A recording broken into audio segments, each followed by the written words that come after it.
Engineering പഠനം കഴിഞ്ഞ ഉടനെ തന്നെ ആൾക്ക് ഒരു ജോലിയോട് താല്പര്യം ഉണ്ടായിരുന്നില്ല. അപ്പോൾ സ്വന്തമായിട്ടൊരു ബിസിനസ് ചെയ്യണം എന്നുള്ള ആഗ്രഹത്തിൽ ആൾ വേവ്സ് ഇലക്ട്രോണിക്സ് എന്ന് പറഞ്ഞൊരു കമ്പനി തുടങ്ങി. അതായത് കൺട്രോൾ പാനൽസൊക്കെ ചെയ്യുന്നത്. അപ്പോൾ അതിങ്ങനെ എനിക്ക് അന്നൊരു 100-200 എംപ്ലോയീസ് ഉള്ള ഒരു കമ്പനിയായിരുന്നു. അപ്പോൾ അത് പലവട്ടം ഈ ലേബർ ഇഷ്യൂസ് വന്ന് പല പ്രാവശ്യം അടച്ചു പൂട്ടേണ്ടി വന്നു. അപ്പോൾ അങ്ങനെ ഏകദേശം ഒരു 70s അത് സ്റ്റാർട്ട് ചെയ്യുന്നത്. 70s തൊട്ട് 83 വരെയും അതിൽ അതിൻ്റെ ഡയറക്ടറായിരുന്നു. അപ്പോൾ അത് കഴിഞ്ഞപ്പോൾ ഈ കേരളത്തിൻ്റെ ഇഷ്യൂസ് 3 പ്രാവശ്യം അടച്ചു പൂട്ട് എപ്പോഴും പ്രോബ്ലം ലേബർ ഇഷ്യൂസാണ്. അപ്പോൾ അങ്ങനെ ചിന്തിച്ച് പപ്പ ഇരുന്നപ്പോഴാണ് ഒരു പാക്കേജിങ് മെഷീൻസ് നമ്മുടെ അന്നയ്ക്ക് വേണ്ടിയിട്ട് ഒരു പുതിയ പ്രോഡക്റ്റ് ഉണ്ടാക്കി.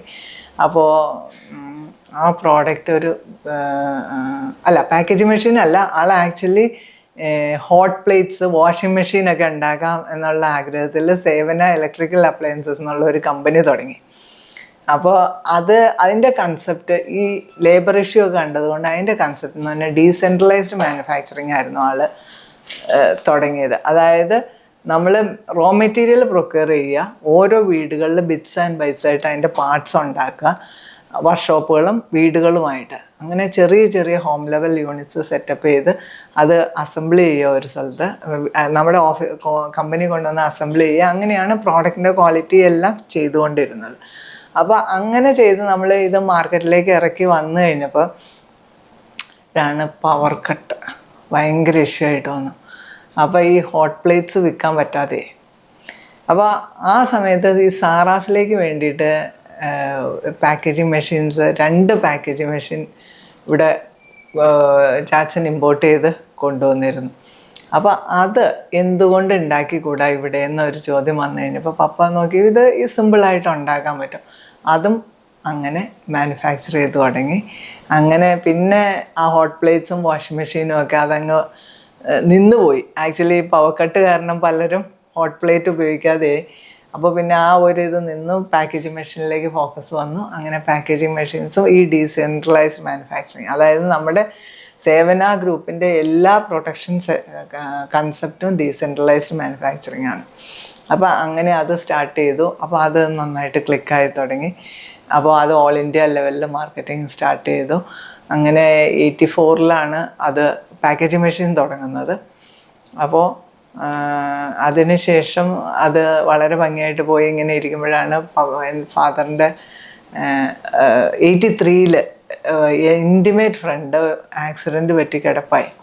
അപ്പോൾ കഴുത്തിന് കീഴ്പോട്ട് തളർന്ന് കിടപ്പായി. അപ്പോൾ അദ്ദേഹത്തിന് വേണ്ടുന്ന ഈ ക്വാണ്ടം കത്തീറ്റർ അന്ന് ഇമ്പോർട്ട് ചെയ്യായിരുന്നു. അപ്പോൾ അന്ന് ഏതൊരാൾ എത്ര റിച്ചാന്ന് പറഞ്ഞാലും 40 രൂപ to 80 രൂപ ഒരു ദിവസം ഇത് ഡെയിലി ചേഞ്ച് ചെയ്യേണ്ട ഒരൈറ്റാണ്. ഉപയോഗിക്കാമെന്ന് പറഞ്ഞു കഴിഞ്ഞാൽ എക്സ്പെൻസീവാണ്. അപ്പോൾ ആ സമയത്ത് ഈ അങ്കിള് കിടപ്പായപ്പോൾ he's also an engineer from NIT വാറങ്കലാണ്.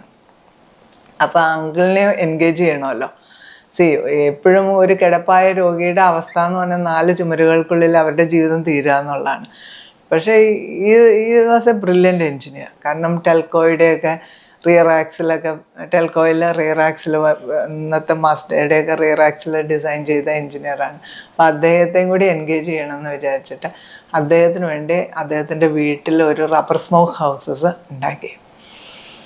അപ്പോൾ ഇതിനെ പറ്റി ഒരു ആർട്ടിക്കിൾ പേപ്പറിൽ കൊടുത്തപ്പോൾ അത് വായിച്ച് നമ്മൾ അന്നത്തെ റബ്ബർ ബോർഡ് ചെയർമാനായിരുന്ന PC സിറിയസ് സാറ് വളരെ ഇൻട്രസ്റ്റിംഗ് ആയിട്ട് തോന്നി. കാരണം അന്ന് 1x റബ്ബർ ഉണ്ടാക്കാൻ പറ്റിയ, നമുക്ക് അന്ന് കൺവെൻഷണൽ സ്മോക്ക് ഹൗസസ് ആണ് എല്ലാ വീടുകളിലും ഉണ്ടായിരുന്നത്.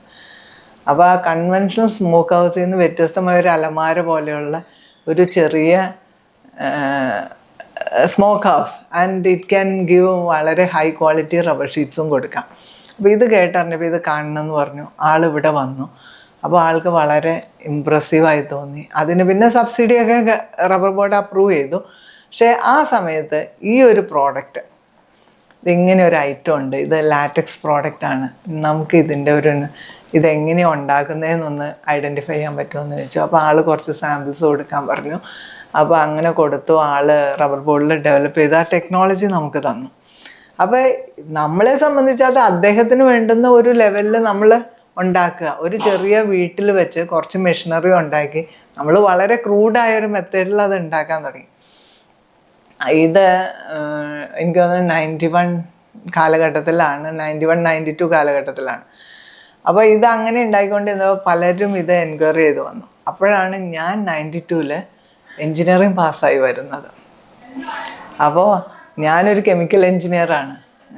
അപ്പോൾ എന്നോട് ചോദിച്ചു, ഫാദറും അങ്കിളും ചോദിച്ചു, എന്തുകൊണ്ട് ഇതൊരു റബ്ബർ ടെക്നോളജി പ്രോഡക്റ്റ്, വൈ കാണ്ട് യു മേക്ക് ഇറ്റ്? ഇത് പലരും എൻക്വയറി ഉണ്ട്, നമുക്ക് ഇതൊരു ഡിമാൻഡുള്ള പ്രോഡക്റ്റാണ്, ഒത്തിരി പേഷ്യൻസ് ഇതിന് റിക്വയർമെൻ്റ് ഉള്ള ആളുകളുണ്ട്. അന്ന് നോർമൽ ബർത്ത് കൺട്രോൾ കോണ്ടംസ് ഉപയോഗിച്ചാണ് അല്ലെങ്കിൽ ഇൻറ്റേർണൽ കത്തീറ്ററൈസേഷൻ. ഇൻറ്റേർണൽ കത്തീറ്റർ ഉപയോഗിക്കുമ്പോൾ ഈ ഇൻഫെക്ഷൻ ഉണ്ടാകാനുള്ള പോസിബിലിറ്റി വളരെ കൂടുതലാണ്. അപ്പോൾ ഇതൊക്കെ ഒഴിവാക്കാൻ നമുക്ക് എന്തുകൊണ്ട് ഇതാക്കിക്കൂടാന്ന് ചോദിച്ചു. അപ്പോൾ ഞാൻ പറഞ്ഞു, ഇതൊരു മെയിൽ പ്രോഡക്റ്റ്, എനിക്ക് 22 വയസ്സുള്ളൂ. ആ 22 വയസ്സിൽ ഇങ്ങനെ ഒരു പ്രോഡക്റ്റ് ഉണ്ടാക്കാൻ പറഞ്ഞു കഴിഞ്ഞപ്പോൾ ഞാൻ വളരെ ഹെസിറ്റൻ്റ് ആയിരുന്നു. പിന്നെ ബിസിനസ് എന്താണെന്ന് അറിയില്ല. എനിക്ക് ക്യാമ്പസ് സെലക്ഷനിൽ കിട്ടിയ ജോബ് വേണ്ടാന്ന് വെച്ച് ഞാൻ പപ്പയെ ഹെൽപ്പ് ചെയ്യാം. ഇത്രയും കാലം പപ്പ ഞങ്ങൾക്ക് വേണ്ടി ബുദ്ധിമുട്ടി, എന്നാൽ കുറച്ചു കാലം പപ്പയെ സപ്പോർട്ട് ചെയ്യാം എന്നുള്ള ആഗ്രഹത്തിലാണ് ഞാനിവിടെ വരുന്നത്. ഒരു ബിസിനസ് തുടങ്ങാൻ പറയുമ്പോൾ സ്വാഭാവികമായിട്ടും നമുക്കൊന്നും അറിയില്ല. അപ്പോൾ ഞങ്ങളൊക്കെ പിന്നിലില്ലേ, യു ക്യാൻ ഒന്ന് ശ്രമിച്ചു നോക്കിക്കൂടെ എന്ന് വെച്ചു. അപ്പോൾ എൻ്റെ മെയിൻ ഹെസിറ്റേഷൻ ആ പ്രോഡക്റ്റായിരുന്നു. കാരണം ഒന്നും മെഡിക്കൽ ഫീൽഡായിട്ട് ഒരു ബന്ധമില്ല, പിന്നെ മെയിൽ പേഷ്യൻസ് ഉപയോഗിക്കുന്ന ഒരു പ്രോഡക്റ്റ്. അപ്പോൾ അന്നത്തെ കാലത്ത് അതിനെപ്പറ്റി സംസാരിക്കാൻ പോലും ഒരു മടി. അപ്പം ഞാൻ പറഞ്ഞു, ഇല്ല ഞാൻ ചെയ്യില്ല എന്ന്. അല്ല, after all it's A product, Y കാണ്ട് യു ട്രൈ എന്ന് പറഞ്ഞാൽ അവർ എന്നോട്, ശരി ഞാൻ ശ്രമിക്കും, ഇനി വേണ്ടാന്ന് വെച്ചാൽ നമുക്ക് എപ്പോൾ വേണമെങ്കിലും നിർത്തിപ്പോരാലോ എന്ന് പറഞ്ഞ് എന്നെ പിടിച്ച് ഇട്ടതാണ്. അപ്പോൾ ഞാൻ ഓക്കെ ഒരു ശ്രമം നടത്തി നോക്കാം. പക്ഷെ വൺസ് കുളത്തിൽ ചാടി കഴിഞ്ഞാൽ പിന്നെ നീന്താൻ പഠിക്കല്ലാതെ വേറെ മാർഗമില്ലല്ലോ. അങ്ങനെ പിന്നെ വൺസ് ആ പ്രോഡക്റ്റിലേക്ക് ചെയ്ത് കഴിയുമ്പോൾ പിന്നെ ഞാൻ അതിനെപ്പറ്റി റിസർച്ച് ചെയ്തു. എന്ന് വെച്ചാൽ അന്ന് ഇന്നത്തെ പോലെ സോഷ്യൽ മീഡിയ ഇല്ല, കമ്പ്യൂട്ടർ ഇല്ല. നമുക്ക് എന്ത് ഇൻഫർമേഷൻ വേണമെങ്കിലും ബുക്ക് റെഫർ ചെയ്യണം, അല്ലെങ്കിൽ നമുക്ക് എഴുതി ചോദിച്ച് ഒരു ഇൻഫർമേഷൻ കിട്ടണം. അപ്പോൾ അങ്ങനെ ചെയ്ത് നമ്മൾ പ്രോഡക്റ്റ് എല്ലാം ഉണ്ടാക്കി മാർക്കറ്റിലേക്ക് വിട്ടു തുടങ്ങി. അന്ന് ഒരു 3 പേരെ വെച്ച് അങ്ങനെ ഒരു പ്രൈവറ്റ് ലിമിറ്റഡ് കമ്പനി ഉണ്ടാക്കി. 92-ലാണ് കമ്പനി രജിസ്റ്റർ ചെയ്യുന്നത്. അങ്ങനെ ഒരു കമ്പനി ഉണ്ടാക്കി, ഒരാൾ പ്രൊഡക്ഷന്, ഒരാൾ പാക്കിങ്ങിന്, ഒരാൾ സെയിൽസിന്. അപ്പോൾ അങ്ങനെ അക്കൗണ്ട്സൊക്കെ ഞാൻ തന്നെയാണ് എഴുതുന്നത്. കാരണം ഒത്തിരി ഡിമാൻഡുള്ള പ്രോഡക്റ്റ് അല്ല കിടപ്പായ രോഗികൾക്ക് വേണ്ടി. പക്ഷേ ഒരു പ്രതീക്ഷ, കാരണം നമ്മൾ CMC വെല്ലൂർ അന്നത്തെ റിഹാബിലിറ്റേഷനിലുണ്ടായിരുന്ന ഡോക്ടർക്കൊക്കെ സാമ്പിൾ അയച്ചു കൊടുത്തു ഇത്. അപ്പോൾ അവരൊക്കെയാണ് ഇത് അപ്രൂവ് ചെയ്ത് തരുന്നത്. MOSലെ ഡോക്ടർ സോജൻ, ന്യൂറോളജിസ്റ്റൊക്കെയാണ്, ഈ കിടപ്പായ രോഗികളുള്ള ആളുകളാണ് ഇത് ഉപയോഗിക്കുന്നത്. അങ്ങനെ ഡോക്ടേഴ്സിന് കൊടുത്ത് അവരുടെ ഫീഡ്ബാക്കിൽ നിന്നാണ് നമ്മൾ പ്രോഡക്റ്റ് റിഫൈൻ ചെയ്ത് തുടങ്ങിയത്. അന്ന് ISI BIS സ്റ്റാൻഡേർഡ് ഉണ്ടോ എന്ന് ചോദിച്ചപ്പോൾ അങ്ങനെ ഒരു സ്റ്റാൻഡേർഡ് ഒന്നും ഈ പ്രോഡക്റ്റിനില്ല. അങ്ങനെ ഒരു പ്രോഡക്റ്റിനെ പറ്റി തന്നെ ആരും കേട്ടിട്ടില്ല. അപ്പോൾ അങ്ങനെ നമ്മൾ മാർക്കറ്റിലേക്ക് ഇറങ്ങി കൊടുത്തു. മാർക്കറ്റിൽ മീറ്റിംഗ് ഒക്കെ നടത്തി. നമ്മുടെ എക്സിക്യൂട്ടീവ് മെഡിക്കൽ ട്രസ്റ്റിൽ ചെന്നപ്പോൾ ഈ പ്രോഡക്റ്റ് മുഴുവൻ നമ്മുടെ മുഖത്തേക്ക് വലിച്ചെറിഞ്ഞു. കാരണം അത് മുഴുവൻ തുളയായിരുന്നു. അപ്പം നമുക്ക് അത് ലീക്കാവുക. അപ്പം ഞങ്ങൾക്ക് ഇതിൻ്റെ ക്വാളിറ്റി എങ്ങനെ കൺട്രോൾ ചെയ്യണമെന്നോ എങ്ങനെ ഇത് മുന്നോട്ട് കൊണ്ടുപോകണമെന്നൊന്നും വലിയ ഐഡിയ ഒന്നുമില്ല. നമ്മൾ നോക്കുമ്പോൾ വിഷ്വലി ഓക്കെ, പ്രോഡക്റ്റ് മാർക്കറ്റിലേക്ക് വിടുകയാണ്. കാരണം വേറൊരു സ്റ്റാൻഡേർഡ് ഇല്ല ഇതെങ്ങനെ ഫോളോ ചെയ്യണമെന്നാണ്. പക്ഷേ അപ്പോൾ നോക്കിക്കഴിഞ്ഞപ്പോൾ ഞങ്ങൾ ആ പ്രോഡക്റ്റ് എല്ലാം റിട്ടേൺ എടുത്തുകൊണ്ട് വന്ന് നോക്കി കഴിഞ്ഞപ്പോൾ ഇത് മുഴുവൻ തുളയാണ്. എല്ലാ ബാച്ചിനും ഉണ്ടായില്ല. അപ്പം അതുകൊണ്ട് അതിന് മുമ്പ് പിന്നെ നമുക്ക് തന്നെ യൂസ് ചെയ്യുന്ന ഒരാൾ നമ്മുടെ ആളുണ്ട്. അപ്പോൾ ആളുടെ ഫീഡ്ബാക്കാണ് നമ്മുടെ ഈ പ്രോഡക്റ്റിൻ്റെ ഡെവലപ്മെൻറ്റ്. അപ്പോൾ അങ്ങനെ ചെയ്ത് വന്നു കഴിഞ്ഞപ്പോൾ ഇത് ഇത്രയും റിജക്ഷൻസ്. പിന്നെ നമ്മൾ ഓരോന്നും റബ്ബർ ബോർഡുമായിട്ട് കൺസൾട്ട് ചെയ്ത് അത് റിസർച്ച് ചെയ്ത് കഴിഞ്ഞപ്പോഴാണ് നമ്മുടെ ബാച്ച് മിക്സിങ്ങിലൊക്കെ പല പ്രശ്നങ്ങളുണ്ട്. നമുക്ക് ഇത് ശരിക്കും പറഞ്ഞാൽ ഒരു ഹൈലി കൺട്രോൾഡ് ഗ്ലവ് ഫാക്ടറി ഒക്കെ ചെയ്യണമാണ്. ഹൈലി കൺട്രോൾഡ് അറ്റ്മോസ്ഫിയറിൽ ചെയ്യേണ്ട ഒരു സാധനമാണ് നമ്മൾ എടുത്തുകൊണ്ട് വന്നിട്ട് വളരെ ഓപ്പണായിട്ട് ചെറിയ ചെറിയ വീടുകളിൽ ചെയ്യുന്നത്. അന്ന് 1 യൂണിറ്റ് വെച്ചാണ് സ്റ്റാർട്ട് ചെയ്തത്. അത് കഴിഞ്ഞ് 3 യൂണിറ്റായി, പിന്നെ 10 യൂണിറ്റായി, 12 യൂണിറ്റായി.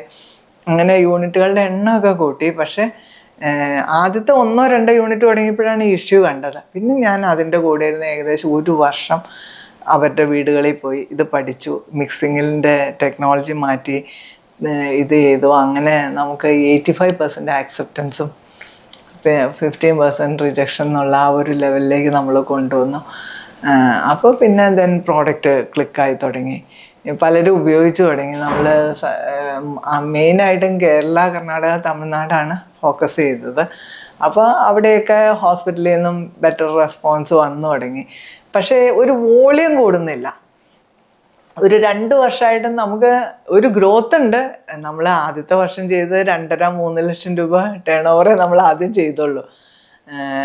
അത് കഴിഞ്ഞിട്ട് പിന്നെ അതിൻ്റെ ഇരട്ടിയായി. പക്ഷേ എന്നിരുന്നാലും ഞാൻ മനസ്സിലാക്കി, മെഡിക്കൽ ഫീൽഡിലേക്ക് ഇറങ്ങി കഴിഞ്ഞപ്പോഴാണ് ഒരു പ്രോഡക്റ്റ് കൊണ്ട് നമുക്ക് ഈ മാർക്കറ്റ് പിടിക്കാൻ പറ്റില്ല. കാരണം മെഡിക്കൽ ഫീൽഡിൽ നമുക്ക് മൾട്ടി പ്രോഡക്ട്സ് ഉണ്ടെങ്കിലേ ഒരു സസ്റ്റൈനബിലിറ്റി ഉള്ളൂ. അങ്ങനെ ഞാൻ അന്വേഷിച്ചപ്പോൾ എന്ത് പ്രോഡക്റ്റും കൂടി അഡീഷണൽ കണ്ടെത്താമെന്ന് ആലോചിച്ച് നടന്നപ്പോഴാണ് കൊച്ചിൻ എക്സ്പോർട്ട് സോണിൽ പല ഗ്ലൗ ഫാക്ടറികളുണ്ട്. അവരെല്ലാം 80s സ്റ്റാർട്ട് ചെയ്തതാണ്. 80s അന്ന് അമേരിക്കയിലെ എയ്ഡ്സ് വന്നപ്പോൾ ഒരു ഗ്ലൗവിന് $1 വില കിട്ടുന്ന ലെവലിലായിരുന്നു അന്ന് ഗ്ലൗ ഫാക്ടറികൾ പോയിക്കൊണ്ടിരുന്നത്. അപ്പോൾ അതെല്ലാം കഴിഞ്ഞ് മലേഷ്യൻസൊക്കെ ഇത് ടേക്ക് ഓവർ ചെയ്ത് അവർ $1 ഗ്ലൗ ഉണ്ടാക്കി കൊടുക്കാൻ തുടങ്ങി. അപ്പോൾ ഇവിടെയുള്ള ഗ്ലൗ ഫാക്ടറികൾക്കൊക്കെ ഇത് വയബിൾ അല്ലാതെ വന്നു. അപ്പോൾ അവരെല്ലാം അടച്ചുപൂട്ടലിൻ്റെ വക്കലിലാണ്. അപ്പോൾ അന്ന് ഈ എക്സാമിനേഷൻ ഗ്ലൗസ് ആണ്. സർജിക്കൽ ഗ്ലൗസ് വേറെ 2-3 ഫാക്ടറികൾ ഇന്ത്യയിൽ ഉണ്ടാക്കുന്നുണ്ട്. പക്ഷെ നമ്മൾ അന്വേഷിച്ച് കഴിഞ്ഞപ്പോൾ എന്തുകൊണ്ട് ഇവിടെയും ഈ ഗ്ലൗ നമുക്ക് മാർക്കറ്റ് ചെയ്തുകൂടാ? ഓൺലി അമേരിക്കയിൽ മാത്രമല്ലല്ലോ ഉപയോഗിക്കാൻ പറ്റുള്ളൂ നമുക്ക്. അപ്പോൾ ഇത് ആരൊക്കെ ഉപയോഗിക്കണേ? ഞാൻ അന്വേഷിച്ച് കഴിഞ്ഞപ്പോൾ സർജറി ലെവൽ വരെ ഇത് ഉപയോഗിക്കാം. സർജിക്കൽ പ്രൊസീജിയേഴ്സിന് ശരിക്കും സർജിക്കൽ ഗ്ലൗസിൻ്റെ ആവശ്യമുള്ളൂ. പിന്നെ ഡെൻ്റൽ ക്ലിനിക്കുകൾക്ക് ഉപയോഗിക്കാം. അപ്പം നമ്മുടെ ഇവിടെ ഡെൻ്റൽ ക്ലിനിക്കുകളൊന്നും ഇങ്ങനെ ഗ്ലൗസ് ഉപയോഗിക്കുന്നില്ല. അപ്പം ഞാൻ എന്തുകൊണ്ട് ഇതൊരു കൺസെപ്റ്റ് ക്രിയേറ്റ് ചെയ്ത് കൂടാന്ന് ആലോചിച്ച് ഞാൻ കുറച്ച് ഗ്ലൗസ് എടുത്തുകൊണ്ട് വന്ന് പാക്ക് ചെയ്ത് നമ്മൾ ബ്രാൻഡ് ചെയ്തു. അന്നാണ് സുരക്ഷ എന്നുള്ള ബ്രാൻഡ് ഗ്ലൗസിന് കൊടുത്തത്. അപ്പോൾ നോക്കിക്കഴിഞ്ഞപ്പോൾ അങ്ങനെ ഒരു ബ്രാൻഡ് ചെയ്ത് നമ്മൾ പാക്ക് ചെയ്ത് കൊടുത്തു. അപ്പോൾ ഡോക്ടേഴ്സ് ഒന്നും ഫെമിലിയർ അല്ല. നിങ്ങളിങ്ങനെ അതിന് സൈസാണ്, ലാർജ്, മീഡിയം, സ്മോൾ എന്നുള്ള സൈസാണ്. സർജിക്കൽ ഗ്ലൗസിനാണ് 6, 6.5, 7, 7.5 എന്നുള്ള ഡയമെൻഷനിലാണ് കൊടുക്കുന്നത്. ഡോക്ടേഴ്സ് പറഞ്ഞു, നിങ്ങളിങ്ങനെ ലാർജ്, മീഡിയം, സ്മോൾ എന്നൊന്നും പറഞ്ഞാൽ ഞങ്ങൾക്ക് മനസ്സിലാവില്ല. നിങ്ങളത് സർജിക്കൽ ഗ്ലൗസിൻ്റെ സൈസിലാക്കി പെയർ പാക്ക് ചെയ്തുകൊണ്ടാണ്. ഇതേപോലെ ഇങ്ങനെ ബോക്സ് ആയിട്ടൊന്നും കൊണ്ടുവന്നാൽ പറ്റില്ല എന്നൊന്നും. പിന്നെ ഞാൻ ഈ ഗ്ലൗസ് എടുത്തുകൊണ്ടുവന്ന് പെയർ പാക്ക് ചെയ്ത് ലാർജ് എന്ന് എഴുതും. അതിൻ്റെ കൂടെ അതിൻ്റെ സൈസ് 7.5 to 8 വരെ ഹാൻഡ് സൈസ് ഉള്ളവർക്ക് ഉപയോഗിക്കാം. അങ്ങനെ പറഞ്ഞ് ഒരു കൺസെപ്റ്റ് ഉണ്ടാക്കി. അപ്പോൾ ആക്സെപ്റ്റ് ചെയ്ത് തുടങ്ങി. പിന്നെ ഞാൻ വീണ്ടും ബോക്സിലേക്ക് തിരിച്ചു കൊണ്ടുപോകും. അങ്ങനെ ആ കൺസെപ്റ്റ് ക്രിയേറ്റ് ആയപ്പോൾ ആളുകൾ മാർക്കറ്റിങ്ങിലേക്ക് ഗ്ലൗസ് ഡിമാൻഡായി തുടങ്ങി. നമ്മൾ അങ്ങനെ CMC വെല്ലൂർ പോയി. CMC വെല്ലൂർ അവർ അപ് ടു സർജിക്കൽ പ്രൊസീജിയർ വരെ നമ്മുടെ ഗ്ലൗ ഉപയോഗിക്കുക എന്നുള്ള ലെവല് അവരും അത് ഉൾക്കൊണ്ടു. കാരണം കോസ്റ്റ് വൈസ് വളരെ ഇക്കണോമിക്കല്ല. അപ്പോൾ അങ്ങനെ ചെയ്ത് അപ്പോൾ 2 പ്രോഡക്റ്റായി. അപ്പോൾ നമുക്ക് കോൺഫിഡൻസ് കുറച്ചുകൂടെ കൂടി. അപ്പോൾ പിന്നെ അടുത്ത പ്രോഡക്റ്റ് നമ്മൾ എയർ ബെഡ് ഉണ്ടാക്കി. ഒരു എയർ ബെഡ് ഈ ബെഡ് സോറ് വരാതിരിക്കാൻ വേണ്ടിയിട്ടുള്ള ഒരു എയർ ബെഡ്. അതൊന്നും അത് ഇമ്പോർട്ടഡ് ആയിരുന്നു. അപ്പോൾ എന്നെ സപ്പോർട്ട് ചെയ്യുന്ന എൻ്റെ ഫാദറാണ്. ഈ ഡെവലപ്മെൻറ്റിലെല്ലാം എന്നെ ഹെൽപ്പ് ചെയ്യുന്ന ഫാദറായിരുന്നു. അപ്പോൾ എയർ ബെഡ് ഉണ്ടാക്കി. അപ്പോൾ നമ്മൾ അതും ഒരു കൺസെപ്റ്റ് വിജയമായി. പിന്നെ വീൽ ചെയറായി, വാക്കറായി, വാക്കിംഗ് സ്റ്റിക്കായി. അങ്ങനെ അങ്ങ് പോയി. ഒരു 99 കാലഘട്ടത്തിലാണെന്ന് എനിക്ക് തോന്നുന്നു. നമ്മുടെ MOSൽ ഞാനിങ്ങനെ എപ്പോഴും ഈ പ്രോഡക്റ്റുമായിട്ട് ഹോസ്പിറ്റലിൽ പോയാൽ ഇതിൻ്റെ ഫീഡ്ബാക്ക് എടുക്കുന്നത്. കാരണം നമുക്ക് ICU കയറിയിരിക്കണം. ഇത് എങ്ങനെ ഉപയോഗിച്ചാൽ പേഷ്യൻറ്റിനെ എങ്ങനെ ഫീൽ ചെയ്യും, അല്ലെങ്കിൽ അവരുടെ ബുദ്ധിമുട്ട് എന്താണെന്ന് മനസ്സിലാക്കിയാലേ നമുക്ക് അടുത്ത ഇമ്പ്രൂവ്മെൻറ്റ് നടത്താൻ പറ്റുള്ളൂ. അപ്പം അങ്ങനെയൊക്കെ ഇങ്ങനെ നടക്കുന്നുണ്ട്. ഈ ഡോക്ടറായിട്ട് നല്ല അടുപ്പായിരുന്നു, ഡോക്ടർ സോജനായിട്ട്. അപ്പോൾ ഡോക്ടർ സോജൻ ഒരു ദിവസം പറഞ്ഞു, അന്ന് ജോൺസനാണ് മാസ്ക് ഉണ്ടാക്കി കൊടുക്കുന്നത്. അന്ന് 5 രൂപ 6 രൂപയുണ്ട് ഒരു മാസ്കിന്. നിങ്ങൾക്കിത് ഉണ്ടാക്കി കൊടു, $1 ഉണ്ടാക്കാൻ പറ്റും, ഇതൊന്ന് ട്രൈ ചെയ്ത് നോക്കുന്നതാണ്. അപ്പോൾ ഞാൻ നോക്കി കഴിഞ്ഞപ്പോൾ ഇതിൻ്റെ മെറ്റീരിയൽ എന്താണെന്ന് നമുക്ക് പറയാനറിയാമെങ്കിലല്ലേ, അവർക്കും പറഞ്ഞു തരാനറിയില്ല. ഈ ഒരു പ്രോഡക്റ്റ് ഉണ്ടാക്കാൻ എനിക്കൊന്ന് അന്ന് കത്തഴിക്കണം. ഞാൻ ഇതിൻ്റെ സാമ്പിൾ ഒരു ബോക്സ് മേടിച്ചുകൊണ്ട് വെച്ചിട്ട് ഇത് കട്ട് ചെയ്ത് ഈ സാമ്പിൾ എടുത്തിട്ട് എനിക്ക് ഇന്ത്യയിലെ ഏകദേശം എല്ലാ വലിയ കമ്പനികൾക്കും ഒരു കത്തങ്ങ് എഴുതി,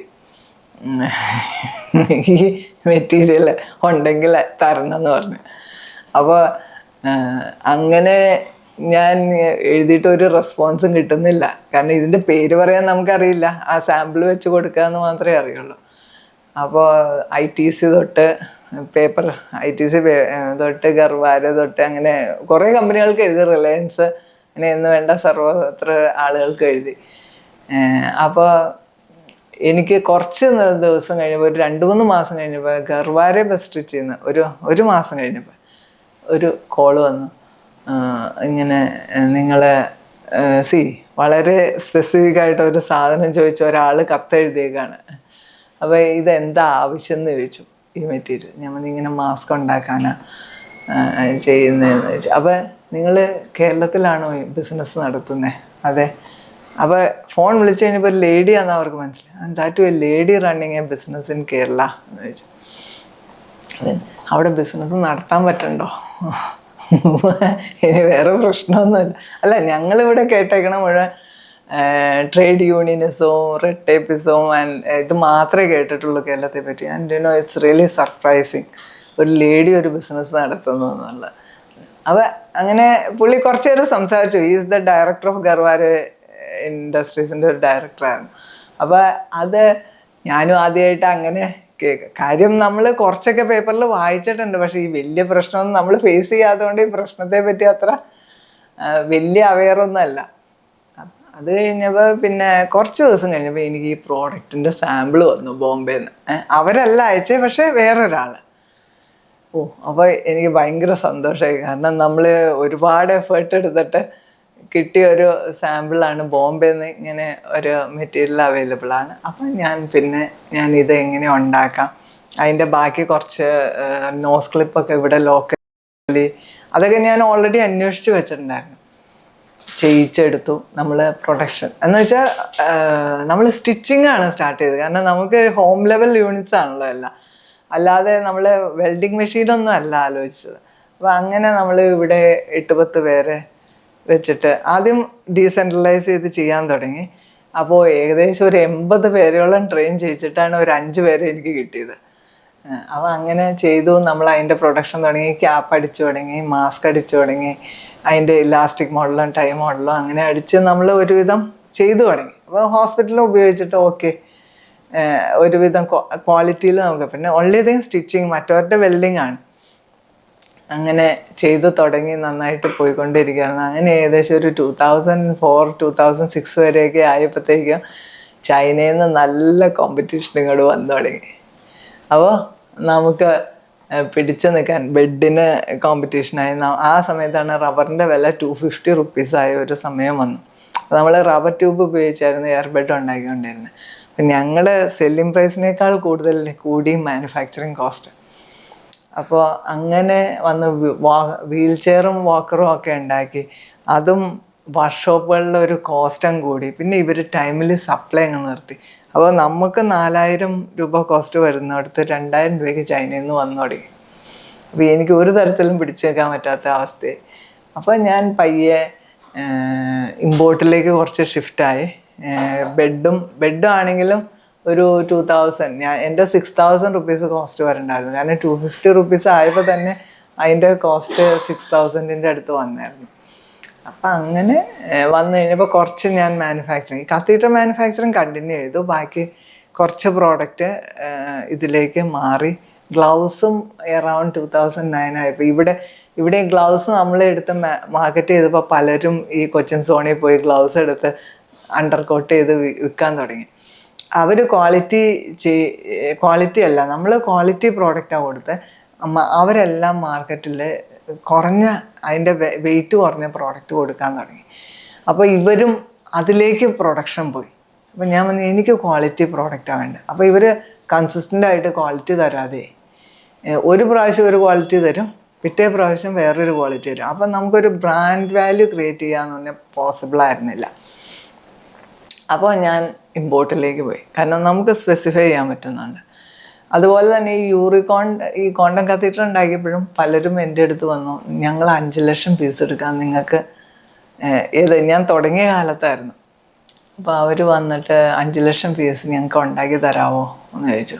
ഞാൻ പറഞ്ഞു ഇല്ല, ഞാൻ 10,000 പോലും വിൽക്കുന്ന സമയമല്ലാതെ. അപ്പോൾ എന്നോട് പപ്പ എപ്പോഴോ പറഞ്ഞത്, നമ്മളൊരു ബ്രാൻഡ് ക്രിയേറ്റ് ചെയ്താലേ നമ്മുടെ കമ്പനിക്ക് സസ്റ്റൈനബിലിറ്റി ഉള്ളൂ എന്നൊരു വാക്ക് പറഞ്ഞിട്ടുണ്ടായിരുന്നു. അത് വെച്ച് ഞാൻ പറഞ്ഞു ഞങ്ങളുടെ ബ്രാൻഡിൽ കുറഞ്ഞ് ഒന്നും ഉണ്ടാക്കി തരില്ല എന്ന് പറഞ്ഞു. അപ്പോൾ ആ സമയത്ത് ഇത് 94-95 കാലഘട്ടത്തിലാണ് നോർത്ത് ഇന്ത്യയിൽ നിന്നൊക്കെ ആളുകൾ വന്ന് ചോദിച്ചത്. അപ്പോൾ അന്ന് എന്ത് ധൈര്യത്തിലാണ് ഞാൻ പറഞ്ഞതെന്ന് പോലും എനിക്കറിയില്ല. കാരണം 5 ലക്ഷം പീസ് ഉണ്ടാക്കി കൊടുക്കുകയാണെങ്കിൽ എനിക്ക് സ്മൂത്തായിട്ട് പോവാം. പക്ഷേ ഞാൻ പറഞ്ഞു ഇല്ല, ഞാൻ ബ്രാൻഡിലേ തരുള്ളൂ. പക്ഷേ ഇന്ന് ഞാൻ തിരിഞ്ഞു നോക്കുമ്പോൾ എനിക്ക് തോന്നുന്നു that decision was the best decision I have taken. കാരണം ഇന്ന് അന്ന് ഞാനൊരു മാനുഫാക്ചറിങ് കമ്പനിയായിട്ട് മാറിപ്പോയിരുന്നു എങ്കിൽ ഞാൻ ഇന്ന് ഉണ്ടാവില്ലായിരുന്നു. ഞാൻ എൻ്റെ മാർക്കറ്റ് കണ്ടുപിടിക്കില്ലായിരുന്നു, ഞാൻ ഒന്നും ചെയ്യില്ലായിരുന്നു. ഞാൻ അവർക്ക് വേണ്ടി സപ്ലൈ ചെയ്യുന്ന ഒരു വെറും യൂണിറ്റായിട്ട് മാറിപ്പോയതിന് അവരെന്ന് വേണമെങ്കിലും എന്നെ നിർത്താം, വേറൊരാൾ അതിലും ചീപ്പായിട്ട് കൊടുക്കുകയാണെങ്കിൽ. അപ്പോൾ അതായിരുന്നു എൻ്റെ ഇതിലെ ഏറ്റവും വലിയ ബെസ്റ്റ് ഡിസിഷൻ എന്ന് എനിക്ക് ഇന്നും തോന്നുന്നു. അപ്പോൾ അങ്ങനെ നമ്മൾ ബ്രാൻഡ് 1 by 1 ആയിട്ട് ഓരോന്നും കയറ്റി ഇപ്പോൾ ഏകദേശം 35ഓളം പ്രോഡക്റ്റ് ഉണ്ട് നമുക്ക്. ഇപ്പോൾ കുറേ OEM ആയിട്ടാണ് ചെയ്യിക്കുന്നത്, കാരണം നമുക്ക് എല്ലാം ഇവിടെ മാനുഫാക്ചറിങ് പോസിബിൾ അല്ല. കുറച്ച് പ്രോഡക്റ്റ് നമ്മൾ മാനുഫാക്ചർ ചെയ്യുന്നുണ്ട്, തിരിച്ച് മാനുഫാക്ചറിങ്ങിലേക്ക് കൊണ്ടിരിക്കുകയാണ്. ഇനി പലതും മാനുഫാക്ചറിങ്ങിലേക്ക് ആക്കി തിരിച്ച് കൊണ്ടുവന്നുകൊണ്ടിരിക്കുകയാണ്. ഇനിയിപ്പോൾ നമുക്ക് മെഷീനറി ഉപയോഗിച്ച് നമ്മുടെ ഡീസെൻട്രലൈസ് മാനുഫാക്ചറിങ് എത്ര ഇഫക്റ്റീവ് ആക്കി കൊണ്ടുപോകാൻ പറ്റുമെന്ന് അറിയില്ല. എന്നിരുന്നാലും ഇപ്പോൾ സൗത്ത് ഇന്ത്യ മുഴുവൻ നമുക്ക് മാർക്കറ്റ് ഉണ്ട്. അറൗണ്ട് ഒരു 350 to 400ഓളം ഡീലേഴ്സ് നെറ്റ്വർക്ക് ഉണ്ട്. നമുക്ക് 2 ബ്രാഞ്ച് ഓഫീസസ് ഉണ്ട്, കോയമ്പത്തൂരും ബാംഗ്ലൂരും. ഇനി അടുത്ത് ഹൈദരാബാദ് പ്ലാൻ ചെയ്തുകൊണ്ടിരിക്കുന്നു. അപ്പോൾ അങ്ങനെ നെറ്റ്വർക്ക് പാൻ ഇന്ത്യ ഓപ്പറേഷനിലേക്ക് എത്തുക എന്നുള്ള ഒരു ലെവലിൽ വളരെ ഭംഗിയായിട്ട് പോയിക്കൊണ്ടിരിക്കുന്നു. റോ മെറ്റീരിയൽ, അതായത് ക്വാളിറ്റി, ഏതൊരു പ്രോഡക്റ്റിൻ്റെ ക്വാളിറ്റി എന്ന് പറഞ്ഞാൽ അതിൻ്റെ റോ മെറ്റീരിയൽ, അതിൻ്റെ കോമ്പൗണ്ടിങ് ഒക്കെയാണ്. അപ്പം നമ്മളെ സംബന്ധിച്ച് കോമ്പൗണ്ടിങ്, റോ മെറ്റീരിയൽ പ്രൊക്യൂർമെൻറ്റ് നമ്മൾ സെൻട്രലൈസ്ഡ് ആയിട്ടാണ് ചെയ്യുന്നത്. അപ്പോൾ ഇവിടെ വാങ്ങിച്ചിട്ട് ഇപ്പോൾ നമ്മൾ അത് മിക്സ് ചെയ്ത് ലാറ്റക്സ് മിക്സ് ചെയ്യണമെങ്കിൽ ലാറ്റക്സ് മിക്സ് ചെയ്ത് അതിൻ്റെ കെമിക്കൽസ് എല്ലാം നമ്മളിവിടെ പ്രൊക്യൂർ ചെയ്യും. നമ്മൾ സ്റ്റാൻഡേർഡ് സ്പെസിഫിക്കേഷൻ അനുസരിച്ച് മേടിച്ച് അതിൻ്റെ കോമ്പൗണ്ടിങ് ചെയ്ത് ഓരോ വീടുകളിലേക്ക് കൊടുക്കുന്നു. അതുപോലെ തന്നെ ഇപ്പോൾ നമ്മൾ ഏപ്രൺ ഗൗണൊക്കെ ചെയ്യുന്ന ഒരു ലെവലുണ്ടെങ്കിൽ നമ്മൾ റോ മെറ്റീരിയൽ മേടിച്ച് അത് കട്ട് ചെയ്ത് അവർക്ക് എത്തിച്ചു കൊടുക്കുക ചെയ്യുന്നത്. അപ്പോൾ അവരത് ചെയ്തിട്ട് വരും. ഇപ്പോൾ പക്ഷേ നമ്മൾ ഡീസെൻട്രലൈസ്ഡ് മാനുഫാക്ചറിങ് മെഡിക്കൽ പ്രോഡക്ട്സിന് പോസിബിൾ അല്ല, കാരണം ഡ്രഗിൻ്റെ അണ്ടറിലേക്ക് വന്നു കഴിഞ്ഞ 22-ൽ. അപ്പോൾ അതുകൊണ്ട് അതെല്ലാം സെൻട്രലൈസ് ചെയ്ത് കൊണ്ടിരിക്കുക. കാരണം നമുക്ക് ഡ്രഗിൻ്റെ അണ്ടറിൽ വന്നപ്പോൾ ഓരോ യൂണിറ്റും നമ്മൾ രജിസ്റ്റർ ചെയ്യേണ്ടതായിട്ടുണ്ട്, അതിൻ്റെ മാനദണ്ഡങ്ങൾ പാലിച്ച്. അപ്പോൾ ഒരു വീട്ടിൽ അത് പോസിബിൾ ആവില്ല നമുക്ക്. അപ്പോൾ അതുകൊണ്ട് സെൻട്രലൈസ് ചെയ്ത് മാനുഫാക്ചറിങ്ങിലേക്ക് കൊണ്ടുവന്നുകൊണ്ടിരിക്കുക. ഡീസെൻട്രലൈസ്ഡ് മാനുഫാക്ചറിങ് ഒന്ന് ജോലി കൊടുക്കുക, ഒന്ന് മെയിനായിട്ടും ഇതിൽ നമുക്കറിയാം അന്നത്തെ കാലത്ത് കേട്ടോ, അതായത് ഒരു മിഡിൽ ക്ലാസ് ഫാമിലി, അവർക്ക് 10ാം ക്ലാസ്സൊക്കെ ഉള്ളൂ, അവർക്കൊരു ജോബ് കിട്ടില്ല, എന്നാൽ ജീവിക്കാൻ വളരെ കഷ്ടപ്പെടുന്ന കുറേ ആളുകൾ ഞാൻ കണ്ടത് അങ്ങനെയാണ്. അപ്പോൾ ഈവൻ എൻ്റെ പപ്പയും കണ്ടത് അങ്ങനെയാണ്. അപ്പോൾ ഏറ്റവും താഴെ ലെവലും അല്ല, ഏറ്റവും ഹൈ ലെവലും അല്ല ബുദ്ധിമുട്ടുന്ന ഒരു മിഡിൽ ക്ലാസ് ഫാമിലി. അപ്പോൾ അവർക്ക് ഒരു വരുമാനമായി, അവർക്കൊരു ജോബ്, ഇപ്പോൾ 10ാം ക്ലാസ്സോ +2 കഴിഞ്ഞ, അല്ലെങ്കിൽ ഈവൻ ഡിഗ്രി കഴിഞ്ഞ ആളുകൾ പോലും ഉണ്ടായിരുന്നു.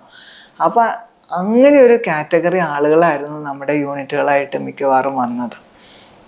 അപ്പോൾ അതൊരു നല്ലൊരു തിരിവായിരുന്നു. അവർക്കൊരു ഇൻകം ഉണ്ടാക്കാൻ പറ്റേണ്ട ഏകദേശം 10-35ഓളം യൂണിറ്റുകൾ അങ്ങനെ പല രീതിയിൽ വർക്ക് ചെയ്യണ്ടായിരുന്നു, പല ഐറ്റംസ് ചെയ്തും അങ്ങനെയൊക്കെ ഉണ്ടായിരുന്നു ആ സമയത്ത്.